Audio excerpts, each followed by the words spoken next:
Breaking news కి స్వాగతం. తెలుగు రాష్ట్రాల్లో హాట్ టాపిక్స్. ఇవాళ విశాఖ స్టీల్ ప్లాంట్ ను కేంద్ర మంత్రి హెచ్డి కుమారస్వామి సందర్శించనున్నారు. ఈ సందర్భంగా ప్లాంట్ మేనేజ్మెంట్ తో పాటు కార్మిక సంఘాలతో వేర్వేరుగా సమావేశం అయ్యే అవకాశం ఉంది. ఇటీవల ప్రకటించిన ఆర్థిక ప్యాకేజ్ తర్వాత పరిశ్రమ పురోగతి, ఎదురవుతున్న సమస్యలపై చర్చించనున్నారు. ఈ అంశాలను కేంద్ర మంత్రి దృష్టికి తీసుకెళ్లనున్నట్లు పల్లా శ్రీనివాస్ తెలిపారు.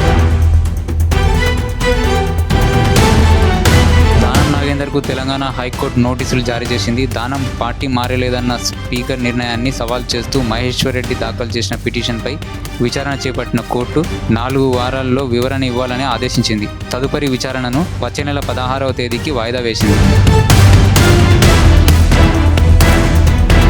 టీఆర్ఎస్ నేతలు తెలంగాణ అసెంబ్లీ వద్ద ఆందోళన చేపట్టి 12,000 కోట్ల నిధులు విడుదల చేయాలని డిమాండ్ చేశారు. విద్యార్థులపై తీవ్ర ప్రభావం పడుతుందని ఆరోపించారు. ప్రతిపక్ష నేత మధుసూదనాచారి ప్రభుత్వం వైఖరిని విమర్శించారు. భద్రతా సిబ్బంది నిరసనను అడ్డుకోగా భారతీయ జనతా పార్టీ కూడా అసెంబ్లీ ముట్టడికి పిలుపునివ్వడంతో భద్రత కట్టుదిట్టం చేశారు.